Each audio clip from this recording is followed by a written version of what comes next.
Olá, pessoal!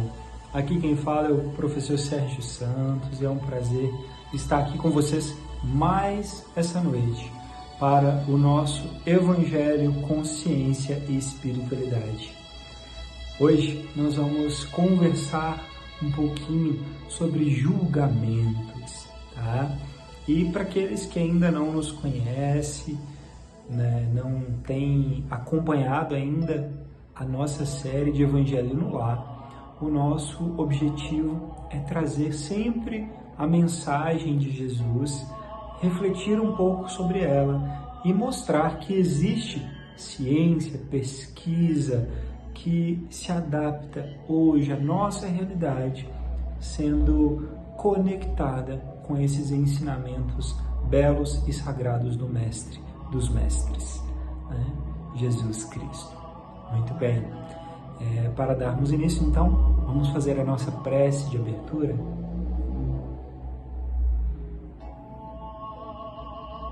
Deus, Pai de amor e bondade, gratidão, Senhor, pela oportunidade de estarmos reunidos mais esta semana para aprendermos com o Teu Evangelho, a Tua Boa Nova e com a conexão que a ciência, o intelecto, a mente, que vem da inspiração de mais alto, nos permite aprender, crescer e elevar para o objetivo final dessa encarnação, que é o desenvolvimento íntimo e pessoal de cada um. Abençoe e olhe pelas dores, necessidades de cada um que acompanha, Senhor, encarnado ou desencarnado, este nosso Evangelho. E que juntos possamos fazer um mundo cada dia melhor e regenerado. Que assim seja. Muito bem, então, como nós temos feito, nós vamos começar lendo um trecho do Evangelho de Jesus Cristo, segundo Lucas, comentado por Emmanuel, tá?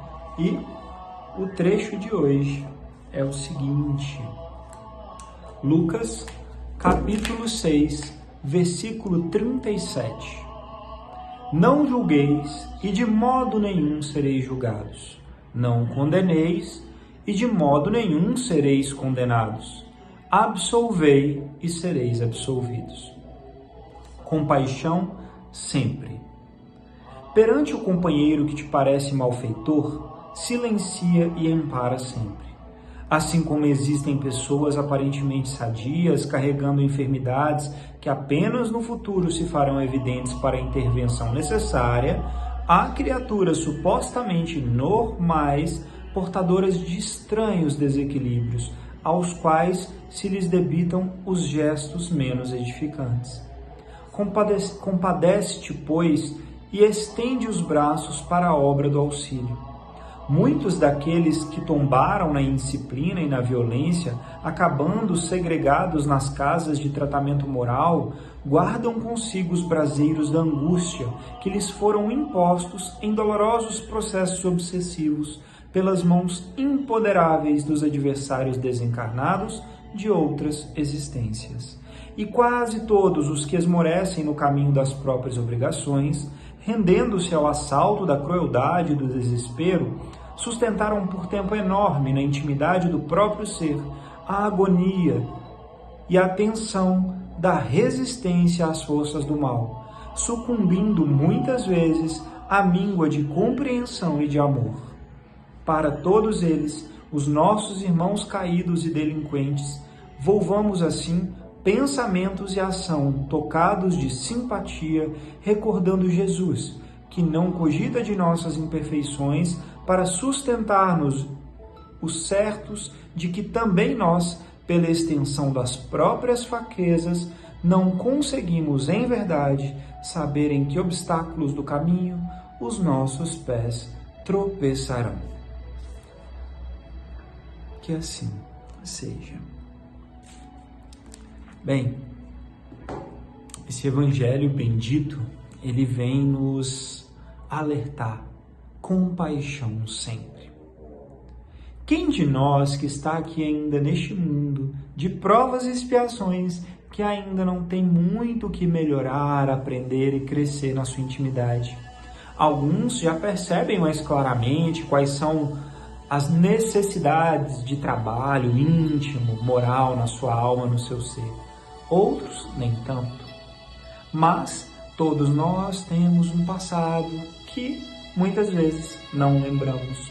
Isso significa que marcas, defeitos, problemas, tendências, dificuldades íntimas, morais, intelectuais que trazemos para essa encarnação são sim resquícios de erros que nós trouxemos, que nós já cometemos.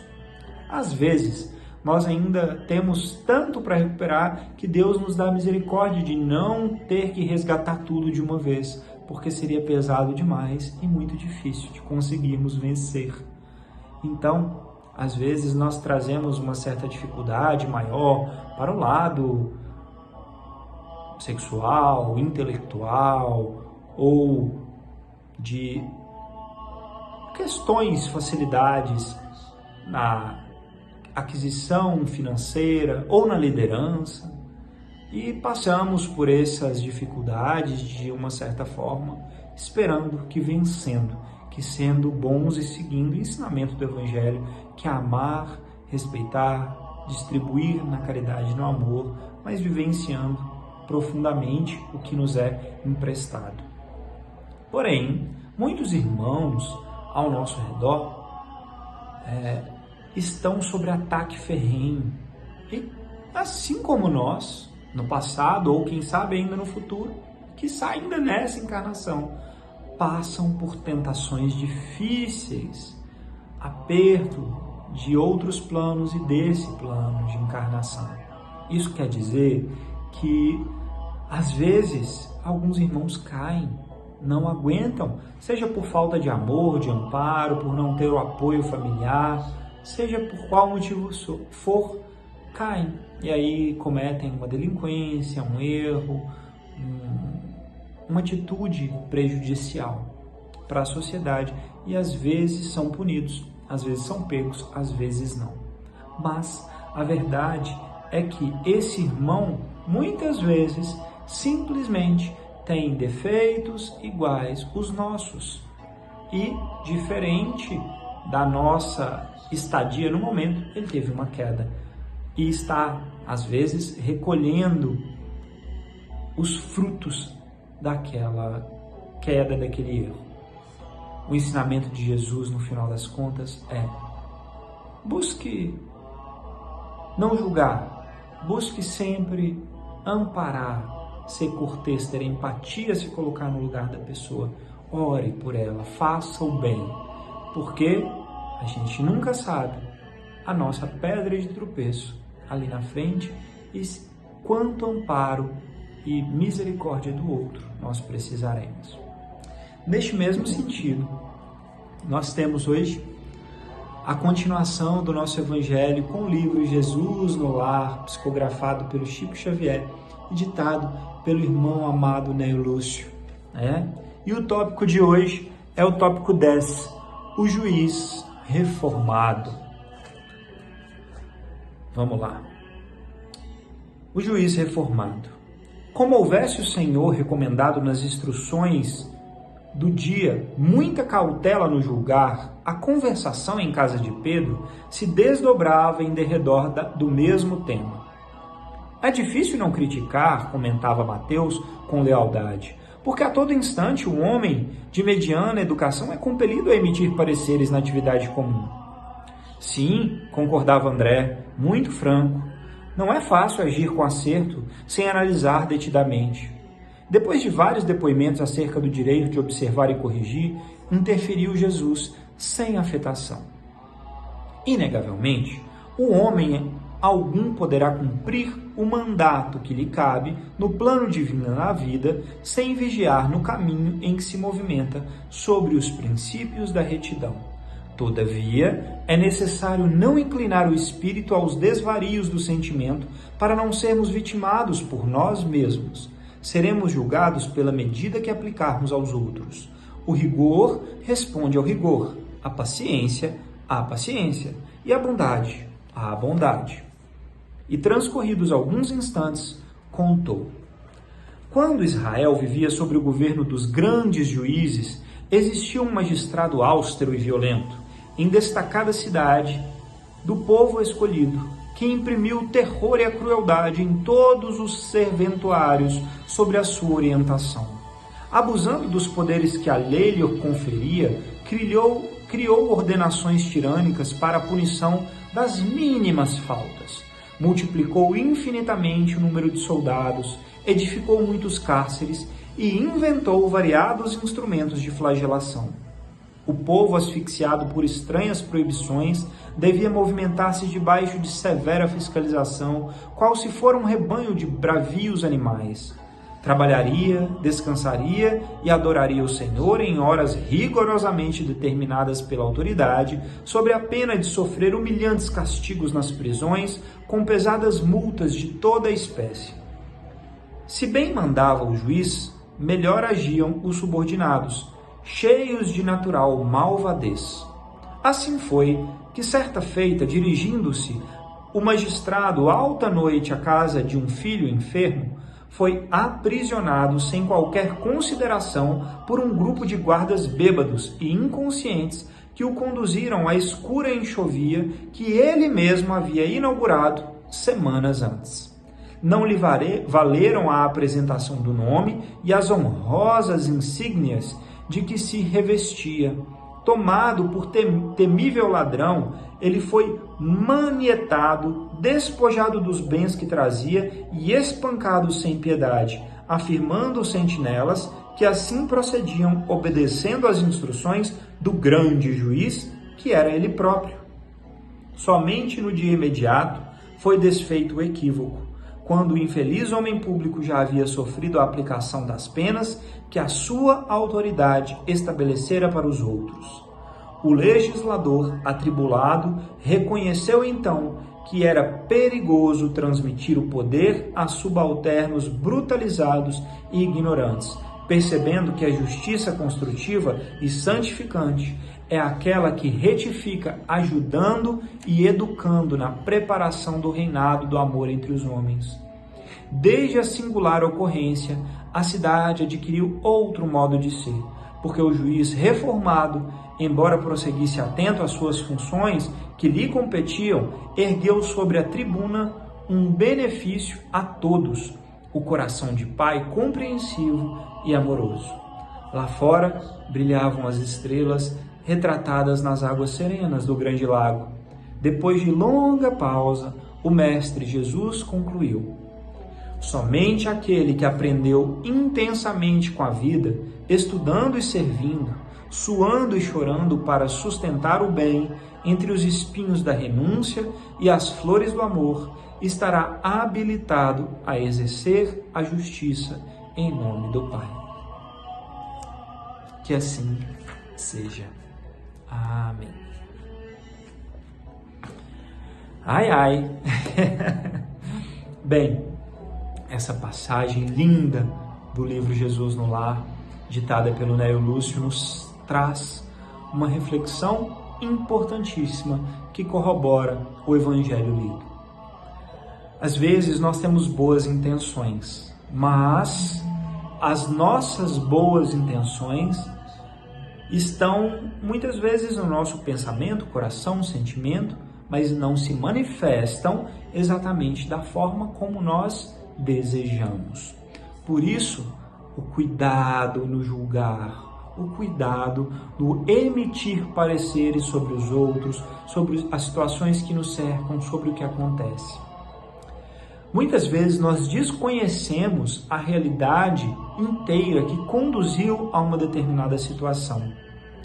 E, como bem ensinou esse juiz, às vezes nós emitimos pareceres e pessoas ao nosso redor podem passar a se afiançar com base naquela nossa opinião e parecer e fazer julgamentos, tomar certas atitudes que, numa segunda análise, são nossa responsabilidade. Isso é muito sério, porque às vezes um comentário, uma opinião, uma brincadeira perto de uma criança, de um subordinado, de um estudante, de um aluno, de alguém que respeita a tua opinião, pode acabar gerando situações práticas difíceis. E nós somos corresponsáveis por isso. No fim das contas, o mestre nos ensina que não devemos julgar para não sermos julgados na mesma medida. E que somente aquele que vivenciou na pele os dissabores, as dificuldades do dia a dia e aprendeu a amar com essa vivência, pode emitir algum parecer mais parecido com a vontade do Pai. Isso implica que a grande maioria de nós não está ainda preparado para emitir opiniões em certas áreas que nós não temos expertise e amor suficiente para falar sobre. É até difícil em alguns aspectos, porque nós precisamos na prática, né? Nós aqui, refletindo sobre isso, sobre o Evangelho, fazendo um comentário, isso quer dizer que nós temos, que eu, como um mero comentarista ou narrador de algumas histórias, tenho expertise maior? Não, eu não tenho condições para ser superior e emitir pareceres e definições sobre nada e ninguém. Mas nós temos que fazer nossa parte. Nós temos que nos esforçar para entrar e estar no caminho, né, de aprender, de ensinar, de auxiliar, mesmo ainda não estando na perfeição. Porque perfeição, se fôssemos perfeitos, não estaríamos aqui neste plano, neste mundo. E os anjos carecem de nós que estamos nesta frequência, até mesmo para influenciar todos aqueles que nos cercam. Então, todos nós temos sim que agir e ter atitudes, mas isso é muito diferente de julgar e condenar pessoas pelos equívocos que elas cometem. Se nós não cometemos aquele, cometemos um outro. Se nós ainda não erramos em um aspecto, pode ser que na frente cometamos erros naquele mesmo aspecto. Então, respeito, empatia e amor são palavras de ordem para aquele que quer seguir a boa nova, o Evangelho de Jesus. E dentro deste contexto, hoje nós trazemos um estudo científico, que é esse aqui, tá? Eu vou ler para vocês o título e o autor, vou tentar chegar um pouquinho mais perto. E o título desse artigo é: quanto mais você julga, pior você se sente. Atitudes julgadoras faz com que aquele que está emitindo, né, a experiência, a opinião, tenha maiores chances ou predisposição para depressão e ansiedade. Esse artigo científico ele foi publicado no ano de 2019 no Journal, que tem a revista, né, que tem como título Personality and Individual Difference, ou seja, personalidade e diferenças individuais, tá? E foi publicado pelos autores, a primeira autora Barbara Barcaccia e o último autor Marco Salvati, que são italianos. Muito bem. O que esse artigo científico nos traz sobre essa nossa reflexão de hoje? Esse artigo ele faz uma revisão de vários achados da literatura para chegar a uma conclusão muito importante. Todas aquelas pessoas e os artigos científicos que fizeram avaliação de populações e observaram a correlação, tentaram associar ansiedade e depressão com alguns fatores, observaram no final das contas que todos os que são mais julgadores apontam o dedo, indicam os defeitos, as falhas do outro, do próximo, seja com relação a sentimentos, a forma de agir, a forma de pensar, a forma de sentir alheia, tem uma predisposição, uma chance muito maior de desenvolver depressão e ansiedade. Ou seja, julgar, além de espiritualmente, na prática evangélica, nos trazer prejuízos porque seremos julgados da mesma forma, também traz malefícios para a nossa saúde, para o nosso corpo, para a nossa mente. Ou seja, pode nos predispor muito mais a nos tornarmos tristes, depressivos e ansiosos. Ou seja, mais um motivo comprovado cientificamente para não julgarmos os outros. Se queremos julgar, façamos o julgamento de autoanálise, de autoavaliação, porque esse tem utilidade. Esse, quando você reconhece um erro, um defeito em si, você pode agir para modificar. No outro, é responsabilidade do outro, exceto se alguém te pedir uma opinião, um conselho, e ainda assim depende muito da forma como isso é dito, tá bom? Então, reflitamos todos sobre isso. Vamos então fazer a nossa prece de encerramento? Deus, Pai de amor e bondade, gratidão por esse evangelho bendito que nos ensina tão valiosa lição sobre julgar, sobre aprender e vivenciar as análises dos comportamentos nossos e alheios. Que os bons anjos e mentores nos guiem e inspirem, recebam as graças de mais alto, olhe por aqueles que mais sofrem e precisam de amparo, Senhor. Que nós consigamos ser luz no caminho daqueles que nos cercam. Façamos a nossa parte para auxiliar este mundo nessa transição planetária. Gratidão, que as bênçãos de mais alto caiam sobre todos que assistem e sobre os anjos e mentores de cada um. Que assim seja. Gratidão eterna a todos vocês que nos acompanham. Agradeço por mais essa semana. Namastê e até a próxima.